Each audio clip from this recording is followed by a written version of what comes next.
Okay.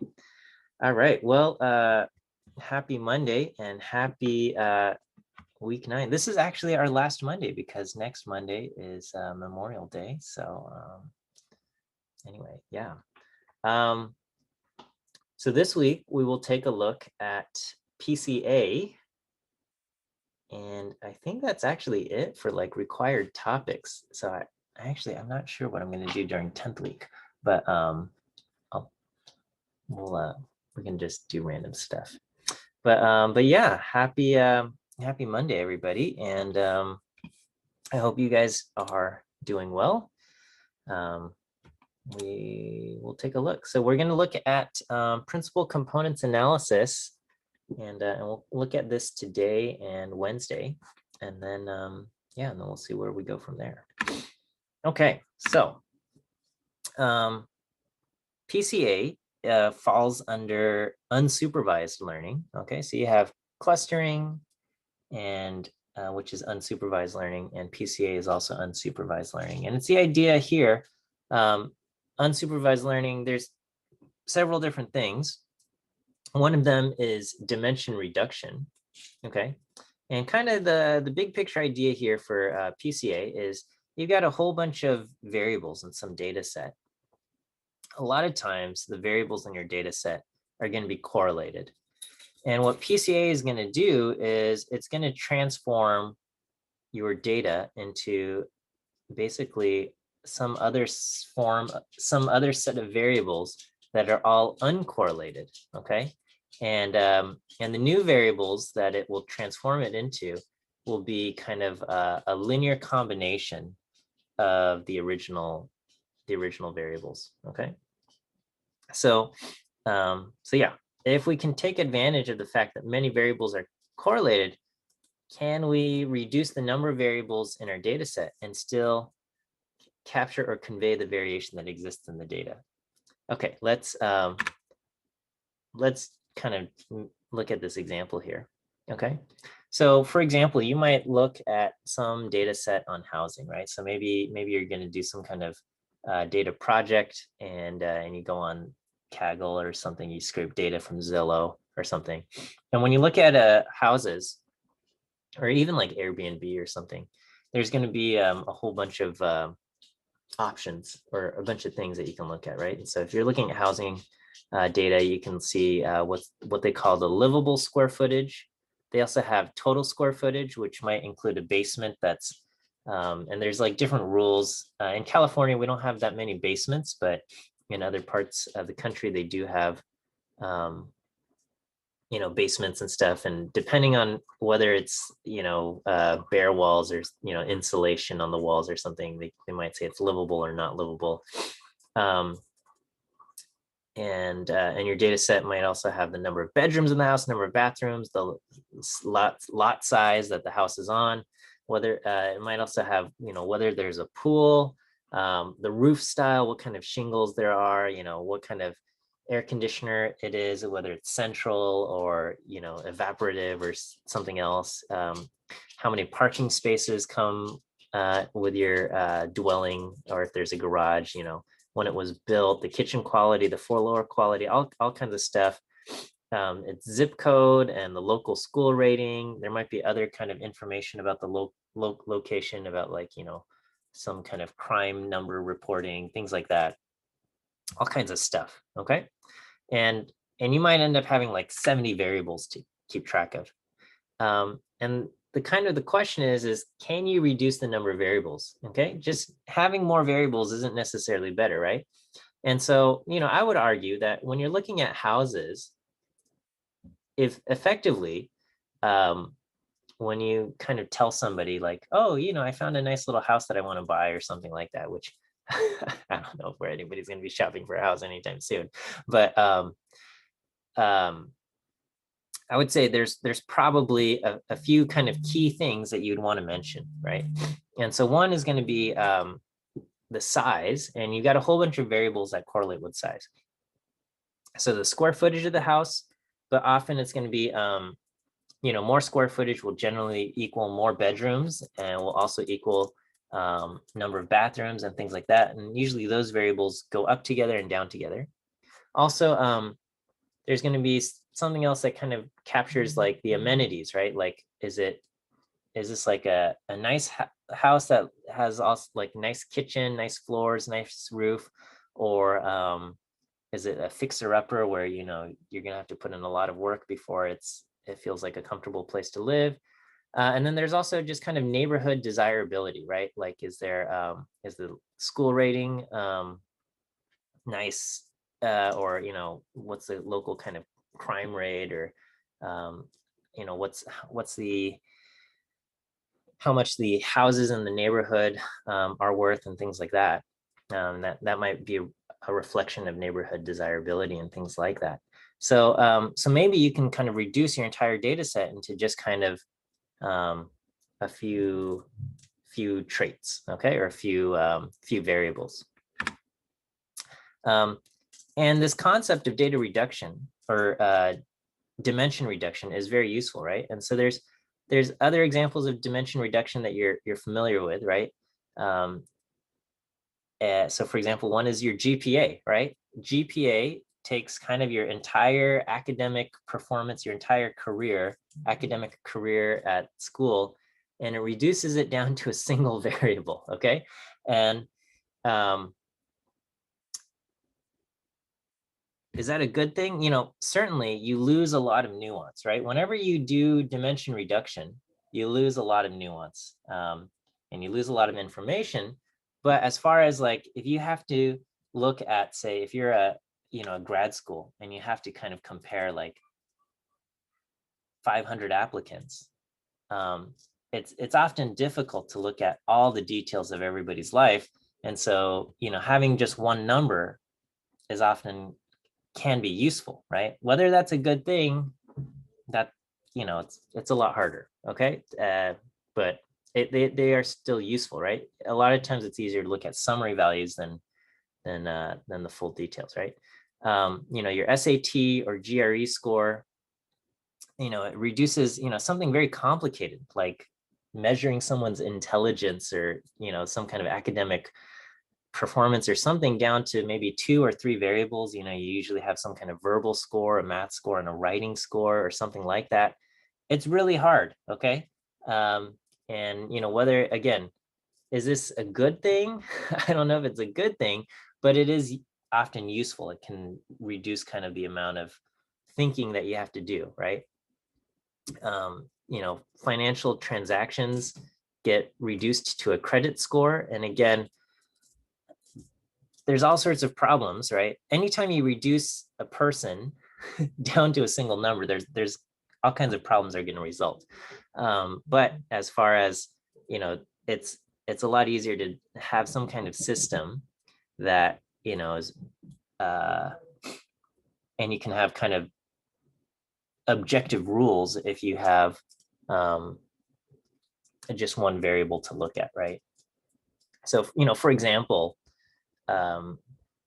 age, your age it's one variable, and there's a whole bunch of things related to age, right? Like your maturity and your intelligence and your ability to kind of make critical decisions and things like that. But you can't just say,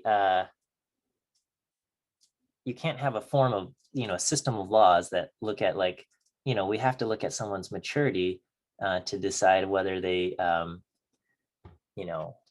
should be allowed to sign up for, thousands of dollars in loans, or purchase a weapon, or join the military, or things like that, because, it's too complicated. So, it's a lot easier to just say, all right, we're going to use age, and at 18, a person can do these things, and if they're under 18, they can't do these things.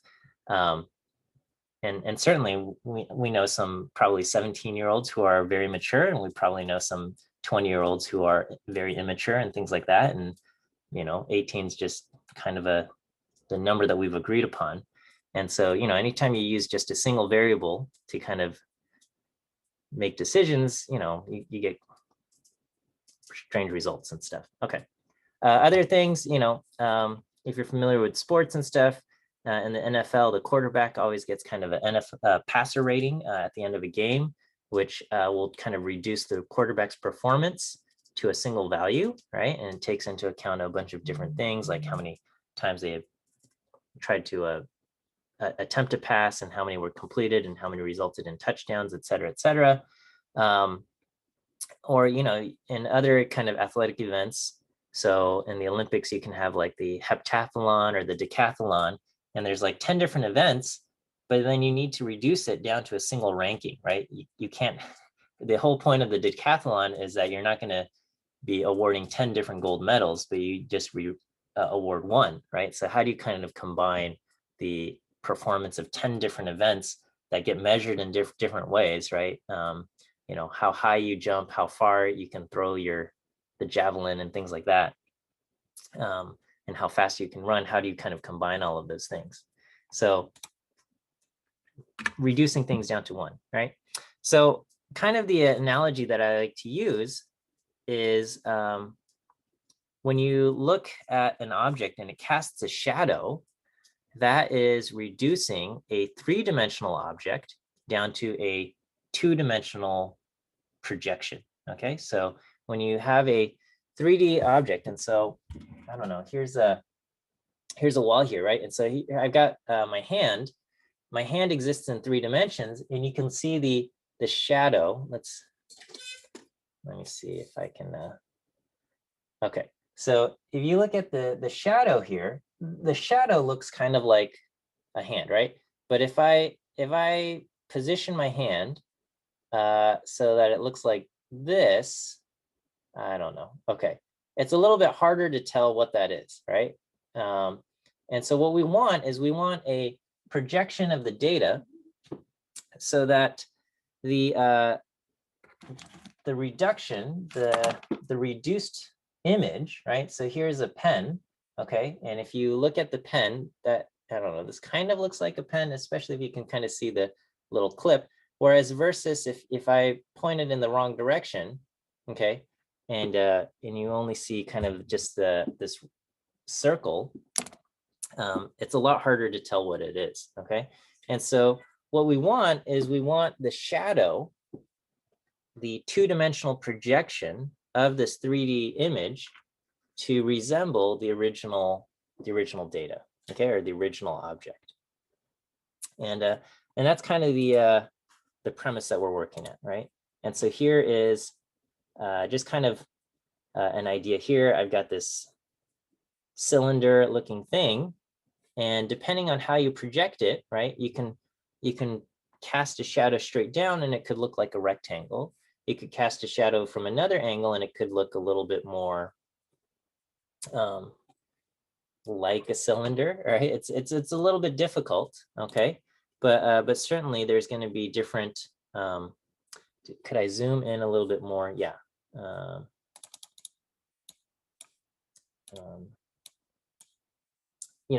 There might be some kind of way to project a shadow so that it looks a little bit better, right? Okay, so this is kind of the idea that we want to do, is that you have data in some higher dimensional form and you want to cast it down into lower dimensions. And again, it's kind of the idea of a 3D object casting a 2D shadow.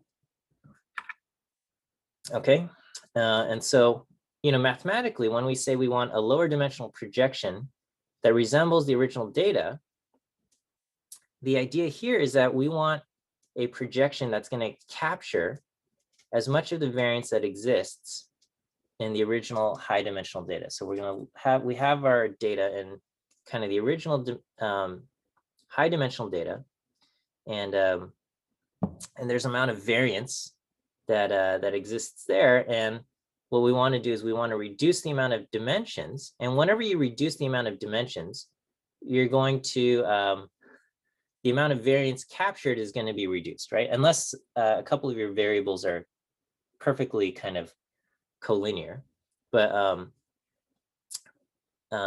you want to pick some kind of projection that's going to capture as much of the variance as possible, right? So we're going to look for a lower dimensional projection that maximizes the variance in the resulting projected space. Okay, let me give you your first view quiz answer before we start getting into the math for this. All right, so our first view quiz answer for today is going to be E. E as in elephant. E as in elephant. Okay. There's a lot of kind of overlap between my handwritten slides and basically what I've transcribed into these notes here. Okay, so we're going to say our original data exists in m dimensions, m being, you know, a number bigger than what we want. Okay, we also have n observations. Okay, and we're going to say the nth. I'm sorry, we've got whatever, however many observations we have. The nth observation, the little nth observation, is going to be some vector, yn sub 1, yn 2, yn all the way up to ynm, right? So you've got m values in observation y sub n. And what we want to do is we want to project this m vector of length m to a shorter vector of length d, okay, where d is a value less than m. And so when you do that, the resulting vector we're going to call x. X will be a vector of length d, okay, where d is shorter than m. And so with PCA, you know, there's all kinds of things you can do, but with PCA, we're going to do a linear combination, okay? We're going to create some vector w of length, of length m, okay? And we're going to create d of these things, right? So if x is two-dimensional, okay, we're going to create two vectors of d. Let's say our original data was three-dimensional. So if we want to go from 3 dimensions down to 2 dimensions, okay, we're going to create two vectors, w, and the w's will be of length 3 each, okay? And those w's are going to represent the linear combination of the different kind of values in y, right? So if y is, so just to kind of keep it simple, let's say y is three-dimensional data, right? So everything has kind of a height, a length, and a width. And we want to project this down to two dimensions. So it just has some, you know, length, width type of thing. So how are we going to kind of project this down? Okay, well, we're going to do that using some vector w, right? And so one option, okay, if my data exists in 3 dimensions here, this is a 3-dimensional object, you know, one option I could do is I could just say, you know what, we're going to have 1, 0, 0 for my first principal component, which is a, you know, and my second principal component is going to be 0, 1, 0. And effectively, I'm going to be taking my 3-dimensional object and I'm just going to be throwing away the z information. And I'm basically reducing it from x, y, z down to x and y, right? And that would be a valid dimension reduction, going from 3 down to 2. You're basically just saying, let's throw away dimension z, okay? But that's basically doing a top-down look of the object, which perhaps captures a lot of the information, perhaps it doesn't. And if you want a different kind of projection, one that maybe captures the shape of the object, right? So I don't know, here is a cylinder, and we could just kind of project it down this way, but I don't know, maybe there's a slightly better projection that kind of catches a little bit more of the more of the shape. You know, we have to figure out what combination to use. And we're going to be using a linear combination, okay? Some linear combination of x, y, and z. We're not going to, you know, suddenly square y or anything like that, okay? And so that's what these vectors w are going to represent. So if we're going from 3 to 2, we're going to get 2 w vectors, and each of those w vectors are going to be of length 3. And to get kind of our thing, we're going to just multiply the w vector by y. All right, is that okay as far as what's happening here? So that's what we want to do. We want to figure out what vector W, which represents a linear combination of the variables in our original data. Okay, so the thing we want is we want to choose our vector W so that the variance in the resulting projected space is going to be maximized. Okay, and so so this first vector W1 will be the set of weights so that the variance in the projected values, which will be xn1, the first variable in x, is going to be as high as possible. And then the second vector, W2, will maximize the variance in xn2, but a requirement is that it's going to be orthogonal to the first vector. So the first vector, W1, so if you take the dot product between W1 and W2, or that inner product, it's going to be 0 to kind of indicate that it's orthogonal. And if you have more, if you're projecting it to more of these things, if you got a vector W3, it's going to be maximize the variance in x3, but it has to be orthogonal to the previous vectors. Okay, and so that oops, this is a typo. It should say Wi times Wj will equal 0 for all basically I and j not equal to each other.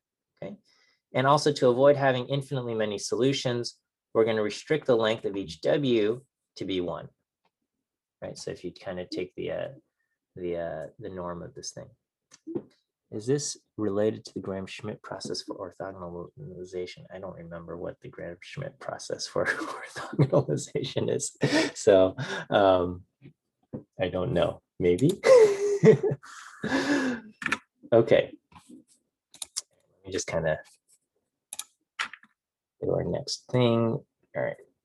So yeah, this is kind of the same information presented here. Okay.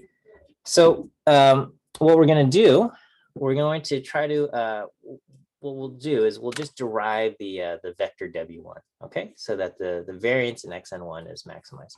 All right, and then what we're going to do is we're going to center the original data Y, right? So we're going to basically take all the columns of Y, we're going to subtract each column mean from each column, and we're going to subtract that from Y, and the result is that all of the columns of Y will have a mean of 0.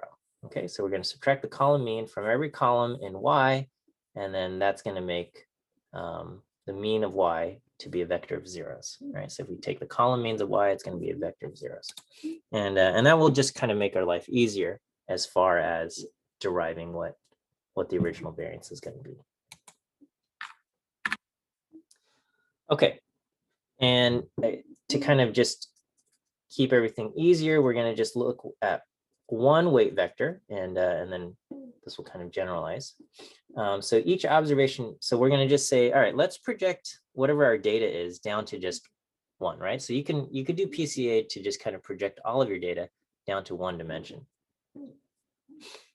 And so we're going to say xn, this is going to be kind of the nth observation, x. Okay, we're going to take the nth observation in Y, which is m-dimensional, and we're going to multiply it by one vector W, which is also going to be of length m. All right, and when we do W transpose Y sub n, we're going to get the result x of n, which is just a scalar value, right?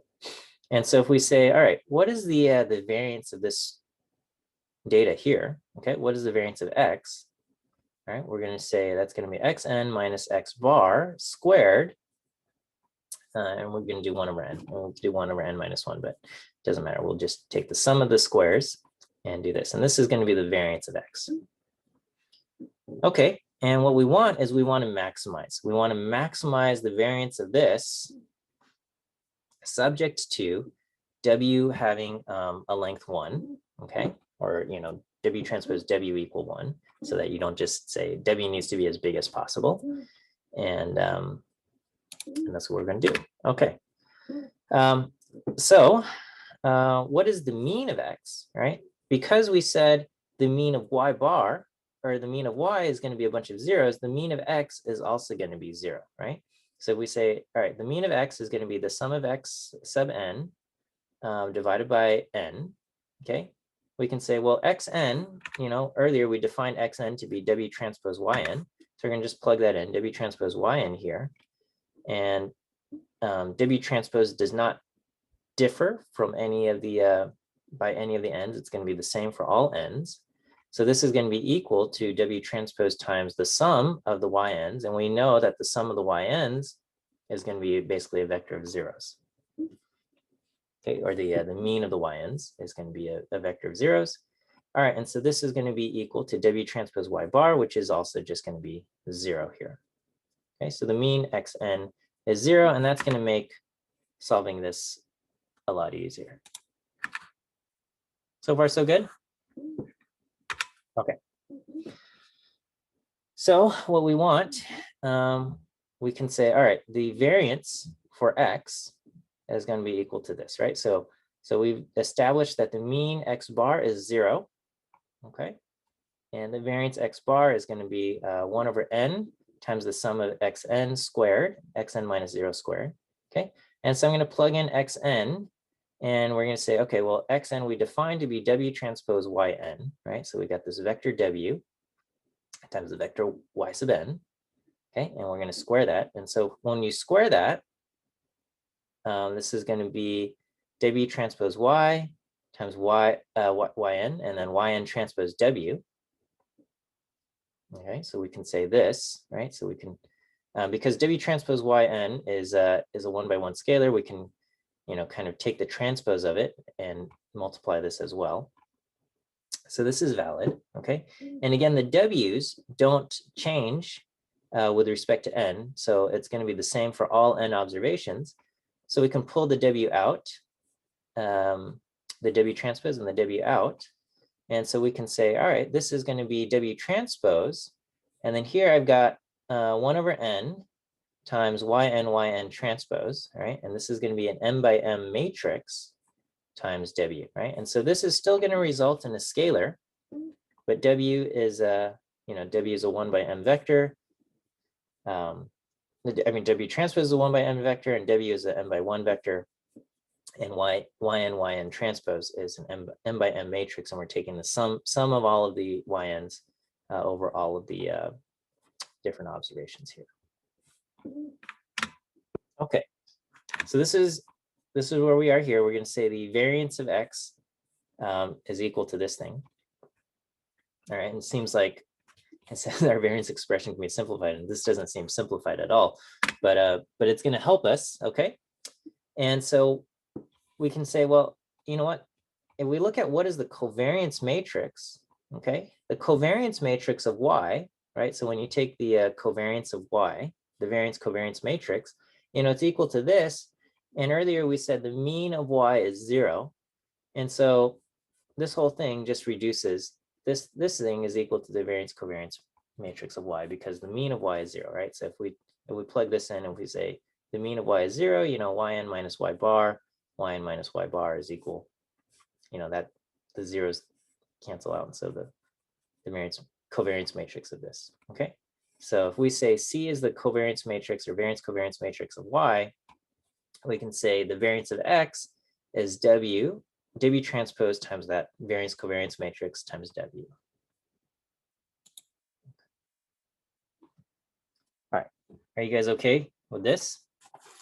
All right, let me go ahead and give you your second view quiz answer for today. Today's second view quiz answer is the letter D. D as in dog. D as in dog.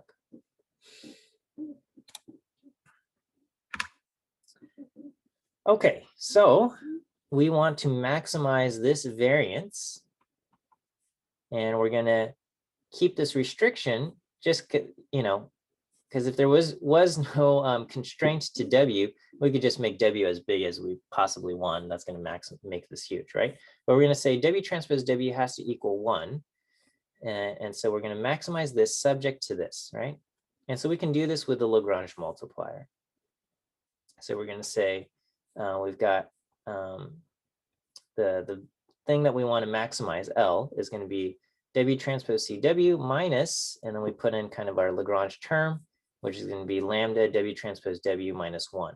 Okay, so we're going to set this, W transpose W minus 1. So this term we know has to equal 0, and then, we can do this, right?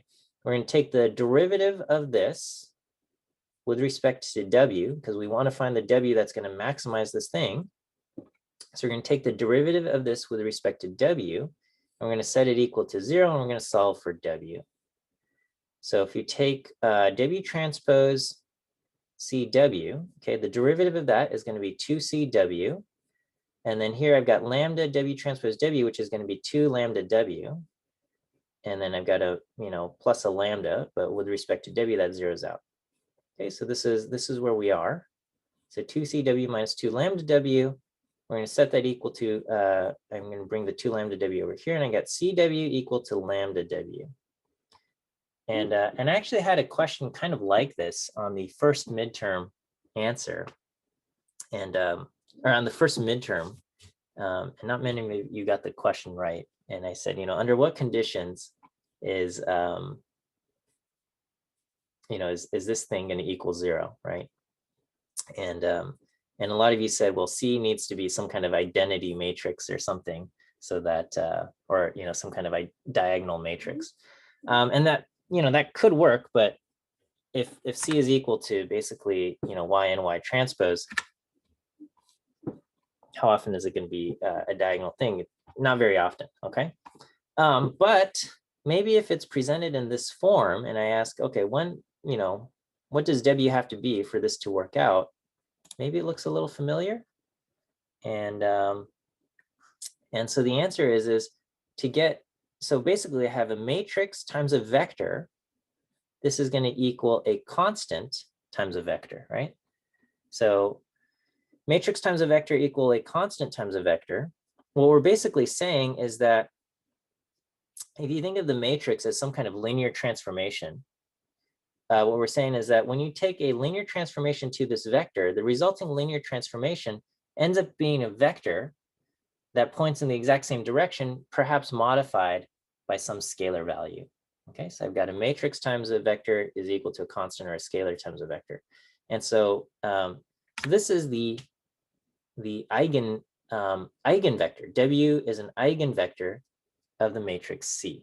Okay, so if you think back to your linear algebra, you can think of any matrix C as some kind of linear transformation of your coordinate system. And whenever you do that, basically all of the points on that thing will get moved around to somewhere else, right? Maybe it's a rotation, maybe it's you're transforming it, or you're skewing the image. But in some of these things, some of the vectors on that original plane will still be pointing in the same direction. Okay, and so that's what we have here, right? Matrix times a vector is equal to scalar times a vector. And so that means W is an eigenvector and lambda is an eigenvalue. And so the result is that the eigenvalue-eigenvector pair with the highest eigenvalue will be the projection with the highest variance, W1, and the second highest value will correspond to W2, and so on, right? And I think these handwritten notes basically kind of derive out the same type of thing. Okay, so you can look at that. I think this also works out. Okay, and so if we want to do some kind of principal components analysis to go from M dimensions down to D dimensions, what we're going to do is, first we got to center the data so that the column means are all 0, okay? And optional is you can also scale the data so that they all have the same variance or something like that. That's not necessary for actually, but it's optional. And then you compute your covariance matrix of this resulting center data.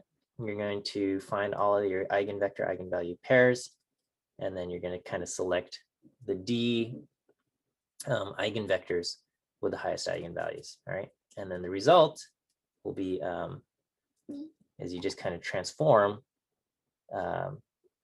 your Y into X by taking Y multiplied by W. I want to show you a slide or a little website. It kind of shows you a little bit of what's happening here. Okay, so this is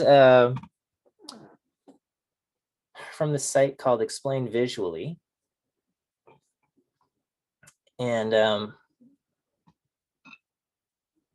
idea here is you've got this two-dimensional data, okay? And here, in order to kind of capture all of the variance, there's a lot of variance in this direction and not a whole lot of variance in this direction, right? And so we can actually reduce the data from 2 dimensions down to basically 1 dimension, okay? And we wouldn't lose a ton of kind of the information, right? So the original data, if you look at X, these are where your points are in X. And if you look at Y, these are where the points are in Y. If you kind of just drop all of the project, if you cast a shadow down here, right? And here, the idea is if you kind of project the data, so you can imagine casting, like taking a flashlight, holding it over here, and then each of these dots are going to cast a shadow onto some kind of plank here in the first principal component. All of that data is going to get projected down to here. And this is going to kind of maximize the amount of variance in this first direction. Whereas if you take a flashlight and hold it over in this corner over here and project the data or project the light down into this,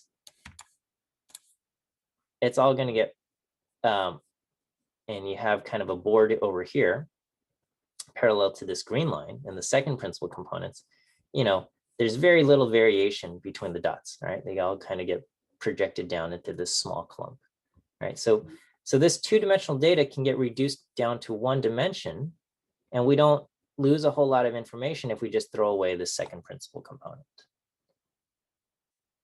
Is that okay? All right. And so here's kind of another example. Here we have data that exists in 3 dimensions, and it's rotating around, okay? And right now, if you just pick the green and the red arrows as your principal components, this is what the projection would look like, right? So you're kind of just casting a shadow, or you're holding your camera in such a way that you're basically looking straight down the blue arrow, okay? So you don't see the blue arrow at all. And this is what the data looks like, okay? And so if you say, well, what is the resulting projected data? This is what it kind of looks like right now. When you do the principal components analysis, what it's going to do is it's going to find, the alignment of the green, red, and blue arrows such that the most amount of variance appears along the red axis, okay? And so when you look at the data, you can kind of see there's actually maybe 3 clusters that appear in the data in 3 dimensions, okay? But when you just project down to X, Y, and Z, or right now at our current kind of linear combination of X, Y, and Z, you don't see 3 clusters very well here, right? You kind of see 2 clusters in X, 2 clusters in Y, 2 clusters in Z, okay? If I click this button, show PCA, what it's going to do is it's going to find a rotation of the data, okay? And so here it says, okay, when you do this, you should project your data in such a way that the red arrows in this direction, green arrows in that direction, and blue arrows in this direction, right? So the resulting principal components are all orthogonal to each other. Red, green, and blue are all orthogonal to each other, okay? And the result is that in principal component direction 1, we can actually see that there are 3 clusters, okay? So even if I were to throw away dimension 2 and dimension 3, we'll be losing some information, but we can still preserve kind of the inherent structure, which is that there are 3 clusters. So we're maximizing the amount of kind of variation that exists in the projected data space. I hope that kind of makes sense here. All right, and then so here's kind of one more example where we're looking at a 17-dimensional example, and they looked at data across the United Kingdom. So the United Kingdom is, I guess, divided into kind of four regions or 4 own countries, right? It's the Kingdom United of, England, Scotland, Wales, and also Northern Ireland. And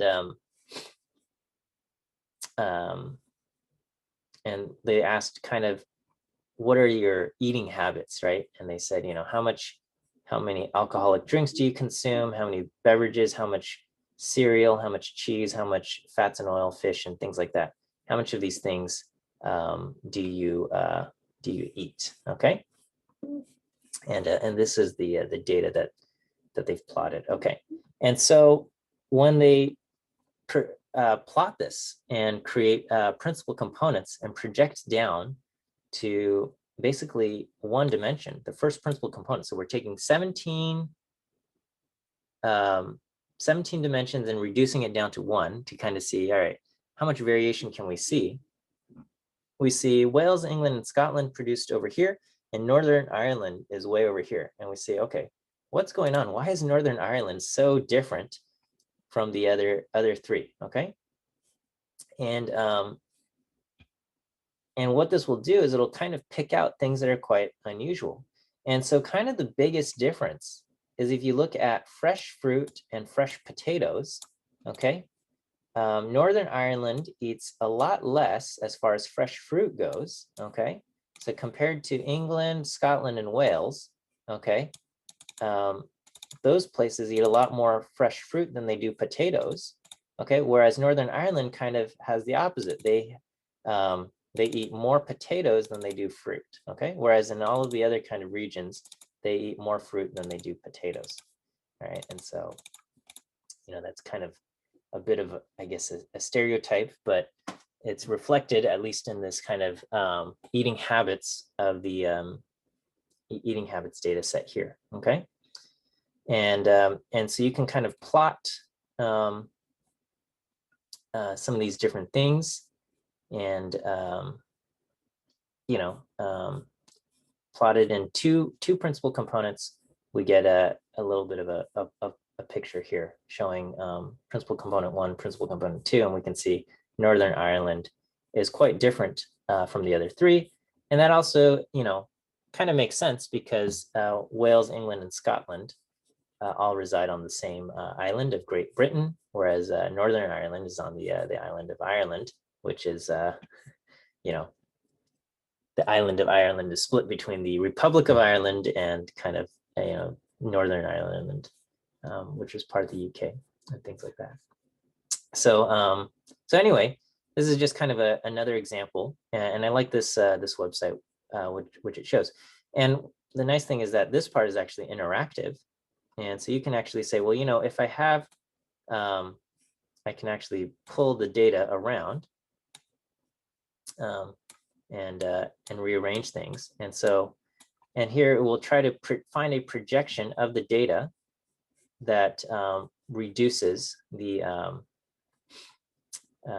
it maximizes the amount of variation in the, kind of your first principal components direction. And so, with the data looking like this, having the data projected in this direction is going to maximize it, right? And if you do something like this, it's going to have a little bit of trouble trying to figure out which direction to which will maximize the amount of variation. So, but anyway, that's what we have there. Okay, so this is kind of just the basic kind of ideas of principal components analysis. And then on Wednesday, I'll show you kind of a couple of applications where we'll look at some data sets where we'll do some data reduction here. Okay, we'll end here. And oh, how many view quiz answers did I give you? 2. Okay, last view quiz answer today is A as in apple. A as in apple will be your last view quiz answer. Okay, so we'll end here, and we'll see you guys on Wednesday. Have a good evening.